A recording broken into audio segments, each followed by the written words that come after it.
नमस्कार, क्यापिटल समाचारमा स्वागत छ। म प्रतीक नेउपाने। सुरुमा अहिलेसम्मका मुख्य समाचारका शीर्षकहरू।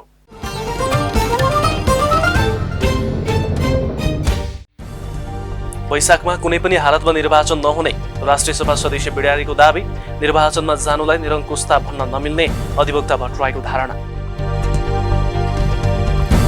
कोभिड-19 विरुद्धको खोप कोभिसिल्ड शनिबारदेखि 7वटै प्रदेशमा पठाउन सुरु। देशभरिका करिब 300 विभिन्न अस्पतालबाट खोप लगाइने स्वास्थ्य मन्त्रालयको भनाइ। पछिल्लो 24 घण्टामा थप 232 जनामा कोरोना भाइरसको संक्रमण पुष्टि। 386 जना संक्रमण मुक्त हुँदा थप 8 जनाको मृत्यु।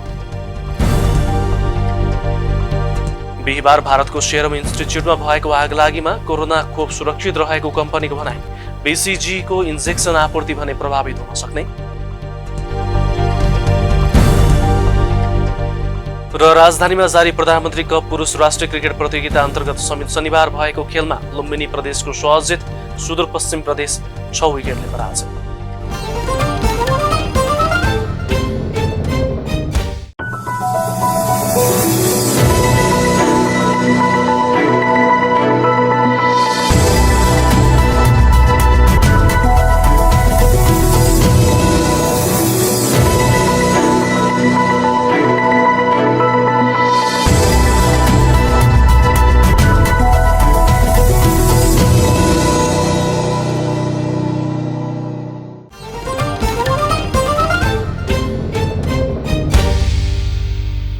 क्यापिटल समाचार अब विस्तारमा। राष्ट्रिय सभा सदस्य रामनारायण बिडारीले व्यवस्था सिद्ध्याउने प्रयास स्वरूप प्रतिनिधि सभा विघटन गरिएको बताउनु भएको छ। शनिबार काठमाडौँमा आयोजित एक अन्तर्क्रिया कार्यक्रममा बोल्दै राष्ट्रिय सभा सदस्य बिडारीले वर्तमान व्यवस्था सिद्ध्याउने प्रयास स्वरूप प्रतिनिधि सभा विघटन गरिएको बताउनु भएको हो। प्रतिनिधि सभा नभएपछि संविधानको 50% धाराहरू निष्क्रिय हुने भन्दै उहाँले सत्तामा भएको मान्छेलाई मिलाएर व्यवस्था विरोधीहरूले योजनाबद्ध रूपमा विघटन गराएको उहाँको भनाइ छ। संविधानमा 5 वर्षमा निर्वाचन गरिने व्यवस्था गरिएको भए पनि प्रधानमन्त्रीले 2.5 वर्षमै निर्वाचन गर्ने हुकुमी शासन गरेको उहाँले बताउनु भयो। वैशाखमा कुनै पनि हालतमा निर्वाचन नहुने उहाँको दाबी छ। मैले त राष्ट्रिय सभामा भनेकै छु, 1 हुँदैन, 2 हुँदैन, 3 हुँदैन, किनकि उहाँ चुनाव गर्नलाई यो गरे होइन। चुनाव गरेपछि त जेठाबाको प्रधानमन्त्री फुत्किन्छ। अहिले त नि लौरो प्रधानमन्त्री बसिराख्नुहोस्, पार्टीको अध्यक्ष मात्रै छोड्नुहोस् भन्दा त यत्रो अपराध गर्नेले अब 22 जेठमा चुनाव गरेर प्रधानमन्त्री अर्कालाई दिन्छन् भने कोही पत्याउँछ? त्यसै गरी कार्यक्रममा बोल्दै वरिष्ठ अधिवक्ता सुनिल पोखरेलले संसदमा कुनै पनि नीति कार्यक्रम फेल नभएका प्रधानमन्त्रीलाई प्रतिनिधि सभा विघटनको अधिकार नभएको धारणा राख्नुभयो। वैशाखमा निर्वाचन नभए प्रधानमन्त्रीको वैधानिकतामाथि नै प्रश्न उठ्ने तथा संविधानले समेत काम नगर्ने उहाँको भनाइ छ। प्रतिनिधि सभा पुनर्स्थापना आवश्यक रहेको उहाँले बताउनु भयो। उहाँको कुनै पनि नीति कार्यक्रम केही पनि प्रतिनिधि सभामा फेल भएको होला।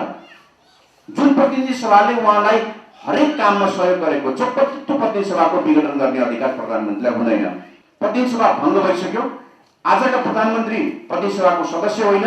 तोकिएको मितिमा निर्वाचन नभयो भने हामीसँग अर्को प्रधानमन्त्री नियुक्त गर्ने संविधानमा कुनै पनि धारा छैन। वरिष्ठ अधिवक्ता विष्णु भट्टराईले जनतामा अभिमत लिन निर्वाचनमा जानलाई निरङ्कुशता भन्न नमिल्ने धारणा राख्नु भएको छ।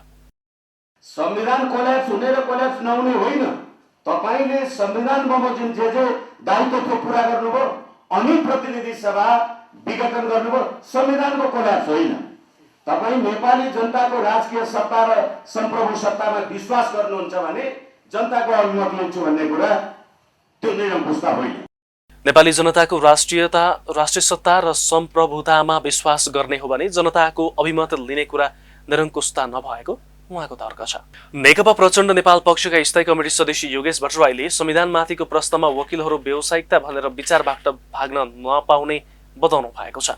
शनिबार मार्क्सवादी ज्ञान केन्द्रले आयोजना गरेको संसद विघटन र समाजवादी क्रान्तिको मार्गचित्र विषयको अन्तर्क्रिया कार्यक्रममा बोल्दै भट्टराईले वकिलहरू कुनै फौजदारी विषयको मुद्दामा लड्न स्वतन्त्र भए पनि संविधानको विषयमा व्यावसायिक धर्म भने जान नमिल्ने बताउनु भएको हो। संविधानमाथिको प्रश्नमा वकिलहरू व्यावसायिकता भनेर विचारबाट भाग्न नपाउने उहाँको भनाइ छ। कुनै फौजदारी मुद्दामा वकिल स्वतन्त्र हुन्छ लड्नलाई, तर जब संविधानको इस्युमा आउँछ, जब तपाईँ पोलिटिकल कमिटमेन्टको इस्युमा आउँछ भने कुनै वकिलले आफ्नो व्यावसायिक धर्म हो भनेर त्यो फन्डामेन्टल कुरा छोडेर जाँदैन। ज्यान केसमा अथवा डकैतीको केसमा अथवा कुन केसमा उसका व्यावसायिक कुरा हुन सक्छन्। तर संविधान माथिको प्रश्न आउँदाखेरि त्यसले खालि व्यावसायिकता भनेर आफ्नो विचारबाट भाग्न पाउँदैन। प्रधानमन्त्री ओली द्रुत गतिमा दक्षिणपन्थी बाटोतर्फ जाँदै गरेको उहाँले बताउनुभयो। संविधानमा भएका कतिपय विषय प्रधानमन्त्री ओलीलाई मन नपरेको भन्दै उहाँले तिनै मुद्दालाई संशोधन गर्नका निम्ति 2/3 मत मागेको बताउनु भएको छ। नेपालको संविधानको निर्माता आफ्नो पार्टी, वर्ग, विचार र सिद्धान्त भएकाले संविधानप्रति आफूहरूको लगाव र स्नेह रहेको उहाँको दाबी थियो। नेपाल कम्युनिस्ट पार्टी नेकपा पुष्पकमल दाहाल प्रचण्ड माधव कुमार नेपाल पक्षको स्थायी कमिटी बैठक आइतबार बस्ने भएको छ। शनिबार केन्द्रीय कार्यालय पेरिस डाँडामा उपलब्ध स्थायी कमिटी सदस्यहरू बीचमा पार्टीको 9 गतेको विरोध सभाको समीक्षा र आगामी कार्यक्रमबारे सामान्य छलफल भएको उहाँको भनाइ छ। स्थायी कमिटीको उपलब्ध साथीहरूको बिचमा सामान्य छलफल थियो। पार्टीको हिजोको कार्यक्रमको समीक्षा र आगामी कार्यक्रमबारे आज एजेन्डा मात्रै, त्यो 2टा एजेन्डामा चाहिँ अनौपचारिक छलफल हो। भोलि थप एजेन्डासहित स्थायी कमिटीको औपचारिक बैठक नै बस्नेछ 12:30 बजे। उहाँले आइतबार थप एजेन्डासहित स्थायी कमिटीको औपचारिक बैठक बस्ने जानकारी दिनुभएको छ। क्यापिटल समाचारमा अब पालो विश्रामको। Capital Connection. Connecting worldwide.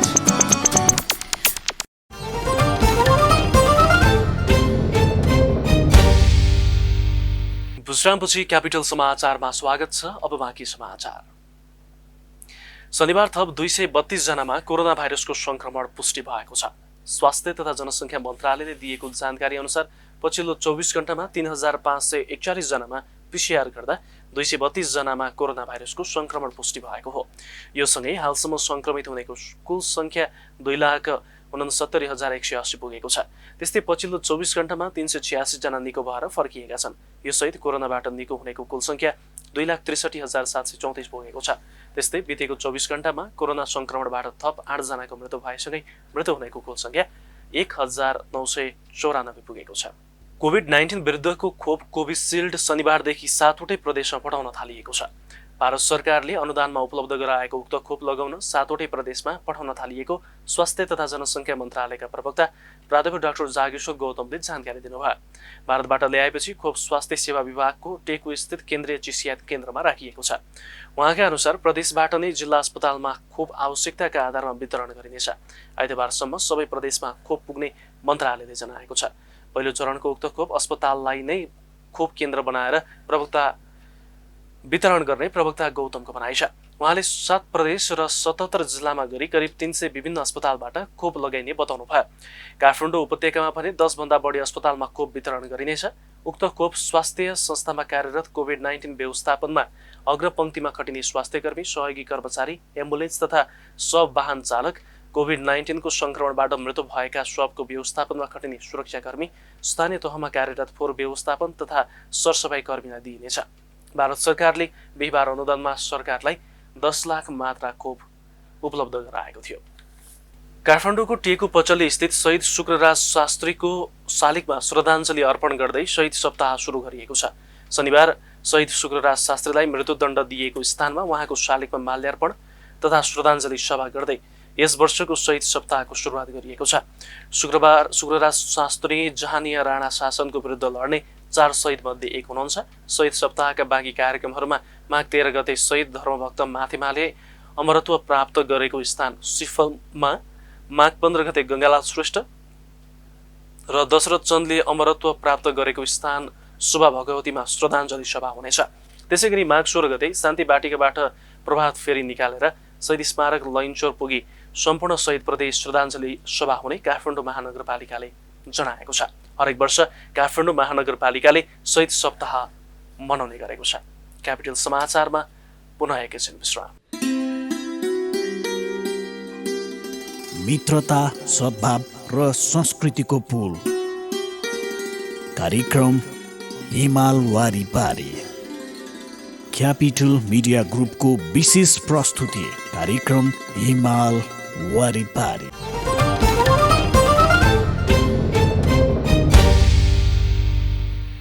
विश्रामपछि क्यापिटल समाचारमा पुनः स्वागत छ। अब पालो आर्थिक समाचारको।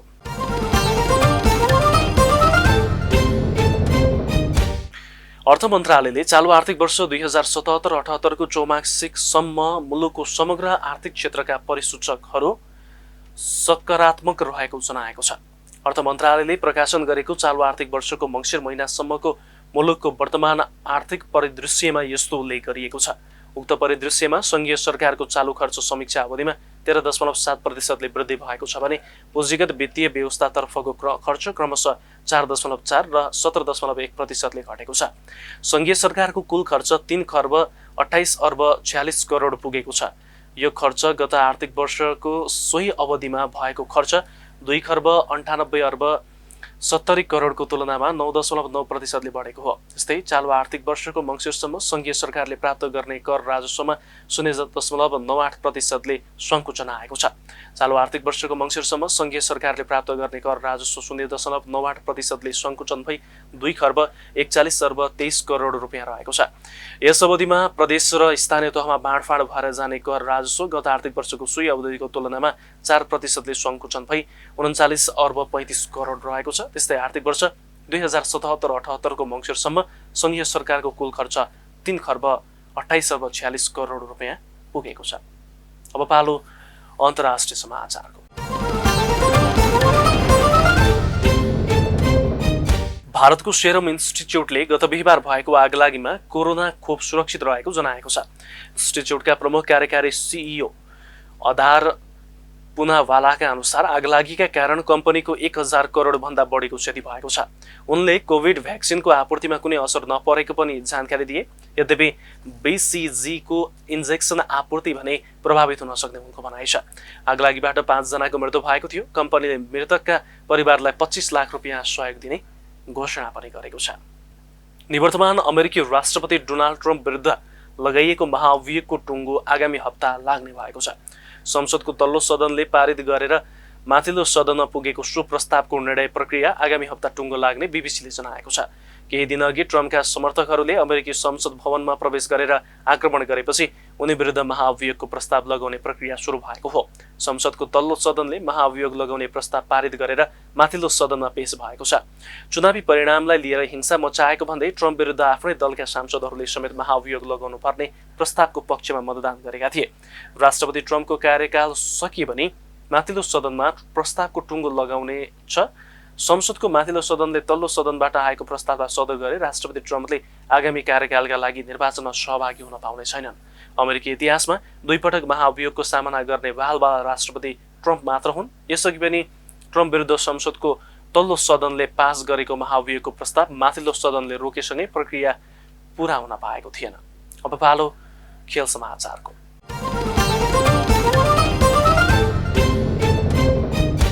राजधानीमा जारी प्रधानमन्त्री कप पुरुष राष्ट्रिय क्रिकेट प्रतियोगिताबाट सुदूरपश्चिम बाहिरिएको छ।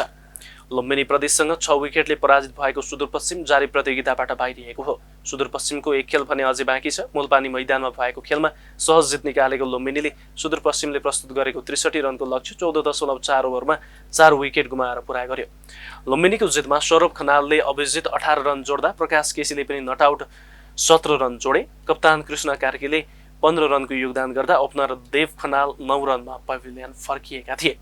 सुदूरपश्चिमका शेर मल्लले 2 विकेट लिए। विनोद लामाको नाममा 1 विकेट रह्यो। यसअघि टस हारेर पहिले ब्याटिङ गरेको सुदूरपश्चिमले 27.4 ओभरमा सबै विकेट गुमाएर मात्र 62 रन जोड्न सक्यो।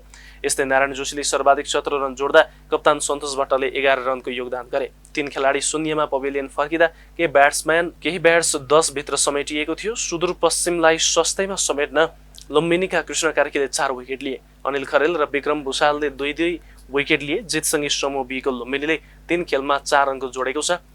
यससँगै लुम्बिनी दोस्रो स्थानमा उक्लिएको छ। लुम्बिनीले पहिलो खेलमा प्रदेश 2लाई 77 रनले हराएको थियो भने दोस्रो खेलमा पुलिसलाई 74 रनको नतिजा सुम्पिएको थियो। लगातार 3 खेलमा पराजित भएको सुदूरपश्चिम यसअघि बागमती प्रदेश र पुलिससँग पराजित भएको थियो। यो सँगै हामी क्यापिटल समाचारको अन्त्यमा छौँ। अन्त्यमा मुख्य समाचारका शीर्षकहरू फेरि एकपटक।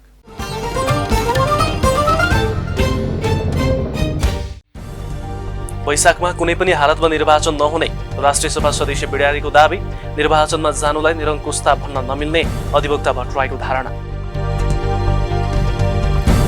कोभिड-19 विरुद्धको खोप कोभिसिल्ड शनिबारदेखि 7वटै प्रदेशमा पठाउन सुरु। देशभरिका करिब 300 विभिन्न अस्पतालबाट खोप लगाइने स्वास्थ्य मन्त्रालयको भनाई।